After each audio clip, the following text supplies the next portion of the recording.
সিলিকোসিসের আতঙ্ক ফের। এবার শালানপুর ব্লকের রামডি এলাকায় সিলিকোসিসে আক্রান্ত হয়েছেন এক ব্যক্তি, যার নাম মনিলাল হেমব্রম। ইতিমধ্যেই তার সিলিকোসিস হয়েছে বলে চিহ্নিত হয়েছে এবং তাকে একটি আইডেন্টিটি কার্ডও দেওয়া হয়েছে সিলিকোসিসে। এদিকে জানা গিয়েছে যে আসানসোল জেলা হাসপাতালে ক্রিটিক্যাল কেয়ার ইউনিটে ভর্তি ওই মনিলাল হেমব্রম এবং তার স্ত্রী এবং কন্যা অভুক্ত অবস্থায় 3 দিন ধরে বসে আছে বাইরে। ঘটনার কথা জানতে পেরেই দক্ষিণ কেন্দ্রের বিধায়ক অগ্নিমিত্রা পল আসেন। তিনি চিকিৎসকের সঙ্গে যথাযথ কথাও বলেন।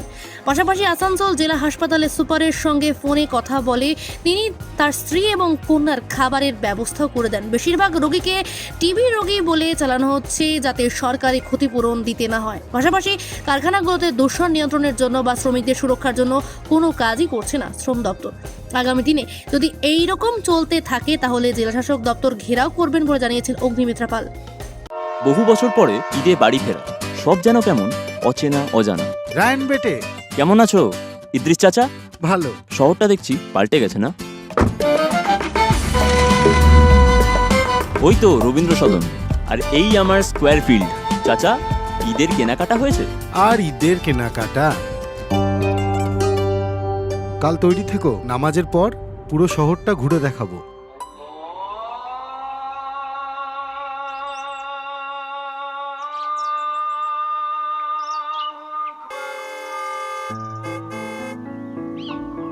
চাচা, ভেতরে আসো।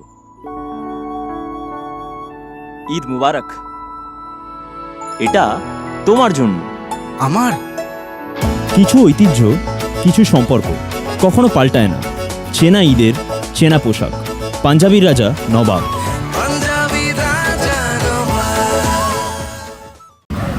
তুমি এদিকে চলে আসো, ব্লাডটা এসো, তুমি সামনে থাকো, আমি তোমার পিছনে থাকবো।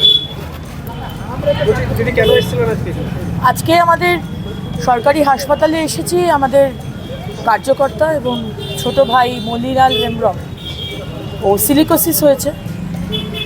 এই হচ্ছে সিলিকোসিসের কার্ড। মুখ্যমন্ত্রী মমতা বন্দ্যোপাধ্যায়ের সরকার অনেকভাবে ধামাচাপা দেওয়ার চেষ্টা করছেন এবং এই এলাকাতে প্রচুর মানুষের সিলিকোসিস, এবং সরকার থেকে এরকম একটা নিয়ম আছে। প্রথমত আপনাকে জানতে হবে সিলিকোসিস কিভাবে হয়। আজকে যেসব ফ্যাক্টরি আমাদের এলাকার এখানে যারা ওই ক্রাশার মেশিন ইউজ করছে, ফাইন ধুলো ওড়ে, সেই ধুলো লাংসে ঢুকে লাংসটা পুরো শক্ত হয়ে যায় এবং তারপরে সার নিঃশ্বাস নিতে পারে না, তার মৃত্যু হয়। এই সিলিকোসিস যদি হয় তাহলে সরকার থেকে প্রচুর কম্পেনসেশন দিতে হবে। তাই জন্য মুখ্যমন্ত্রী মমতা বন্দ্যোপাধ্যায়ের সরকার, মানে মা মাটি মানুষের সরকার, তারা সব রকমভাবে ধামাচাপা দেওয়ার চেষ্টা করছে যে না, এই লোকগুলি সিলিকোসিস হয়নি, এই লোকগুলি টিবি হয়েছে। এবং প্রত্যেকের প্রেসক্রিপশনে এখনো অবধি শুধু 6 জনকে এই কার্ড দেওয়া হয়েছে। বাকি শয়ে শয়ে মানুষ আছে যারা সিলিকোসিস হয়েছে, যারা মৃত্যুশয্যায়। তারা কম্পেনসেশন কি পাবে? যারা সিলিকোসিস প্রমাণিত তারাই কম্পেনসেশন পায়নি। আজকে মনিলাল হেমব্রমের ছোট ছোট 2 বাচ্চা। সরকার এই কার্ডটা যখন দিয়েছে তখন মনিলাল হেমব্রম বেঁচে থাকা অবস্থায় তার 2 লক্ষ টাকা, মারা যাওয়ার পর 2 লক্ষ টাকা, তার পরিবারের সমস্ত দায় দায়িত্ব, তার ছোট 2 সন্তান, ছোট ছোট 2 মেয়ে, তার বিয়ে অবধি সমস্ত কিছু সরকারের দেখার কথা। ন্যাচারালি এই সরকার দায় নিতে চায় না, তাই জন্য প্রমাণ যাতে হয় সেটাই তারা অ্যাভয়েড করে। আপনি বলুন, আজকে আমাদের এলাকায় এই ধরনের যারা ফ্যাক্টরি চালাচ্ছে, এই যেখান থেকে ধুলো ওড়ে, সেরামিকের ফ্যাক্টরি, ক্রাশারের ফ্যাক্টরি, সেখানে labour department, industrial department, health department, তারা গিয়ে তার ব্যবস্থা নিচ্ছে না কেন? কেন প্রপার গিয়ার দেওয়া হচ্ছে না? যে তার টুপি, তার মুখের কাভার, মাস্ক, বুটস, এগুলো কেন দেওয়া হচ্ছে না? আর যদি দেওয়া না হচ্ছে তাহলে সেটা স্বাস্থ্য দপ্তর, লেবার ডিপার্টমেন্ট দেখছে না কেন? কেন হেলথ চেক আপ করা হচ্ছে না?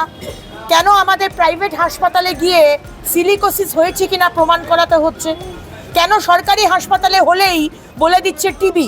মানে ডাক্তারেরও তো ভয় আছে, লিখছে টিবি না সিলিকোসিস কোয়েশ্চেন মার্ক, ডাক্তার জানে না। সুতরাং আজকে আমরা এখানে এসেছি, এখান থেকে আমাদের ইচ্ছে লেবার ডিপার্টমেন্টে যাব। আমরা সিএমওইচের সাথে কথা বলেছি, এখানে তার পরিবার খেতে পাচ্ছে না, তাই আজকে সুপার সাহেব নিখিলবাবুকে বলে তার খাবারের ব্যবস্থা করা হয়েছে ক্যান্টিনে।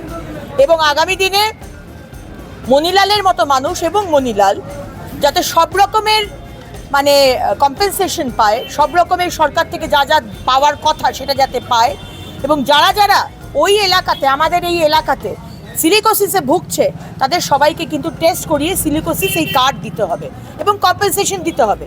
এবং তার সাথে সাথে এই সব ফ্যাক্টরি যারা পলিউশন করছে, এই কালকেও আমি দুর্গাপুরে গেছিলাম, SRMB কোটি কোটি টাকার ফ্যাক্টরি, কিন্তু মানুষের জন্য চিন্তা করে না। পলিউশনকে আটকাবার জন্য যে মেশিন চালাবার কথা, যেটা মেশিনটা চালালে পলিউশন বন্ধ হবে, কিন্তু হয়তো 1-2 লাখ টাকা হয়তো রোজ খরচা হবে, সেই খরচা করব না, আমি পলিউশনটা করে যাব, প্রফিট করব, অথচ মানুষগুলো ক্যান্সার, লাং ক্যান্সার, COPD, অ্যাজমাতে মারা যাবে। তো এইগুলো তো আমরা সহ্য করব না। সেরকমই যারা যারা সিলিকোসিস হচ্ছে আমাদের এরিয়াতে, আমরা কিন্তু তাদেরকে অ্যালার্ট করে দিচ্ছি। আমি কেন্দ্র সরকারকেও জানাবো, পলিউশন ডিপার্টমেন্টকে, এবং যা যা ব্যবস্থা নেব সেগুলো আমরা দেবো। কয়েকদিন আগে আমরা দেখলাম অভিযান চালানো হচ্ছে, এবং অভিযানের চালানোর নামে মানে কয়েক মিনিটের মধ্যে কারখানায় ঢুকে তারা বেরিয়ে যাচ্ছেন। তো এটা কি শুধুই আইওয়াস বলবেন? Complete eyewash. আজকে কোন ডিপার্টমেন্টে কোন জায়গায় মানুষের জন্য কাজ করছে বলুন তো এই সরকার? মুখ্যমন্ত্রী বলছেন আমি চুরি সহ্য করব না, বালি তোলা যাবে না, পাথর চুরি করা যাবে না। আপনি গিয়ে এই মুহূর্তে দেখুন, অজয় নদীর মাঝখানে মেশিন দিয়ে বালি চুরি হচ্ছে, দামোদরে মেশিন নামিয়ে বালি চুরি হচ্ছে। আজকে সিলিকোসিস ফ্যাক্টরির পর factory, crusher factory, ceramic factory, তারা এই ধরনের পলিউশন না মাথায় রেখে তারা পুরো পলিউশন করে যাচ্ছে।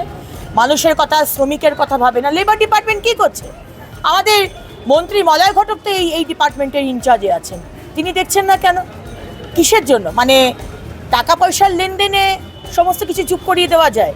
এই ফ্যাক্টরিগুলো লক্ষ লক্ষ টাকা পলিউশন ডিপার্টমেন্টের লোককে পকেটে গুঁজে দেয়।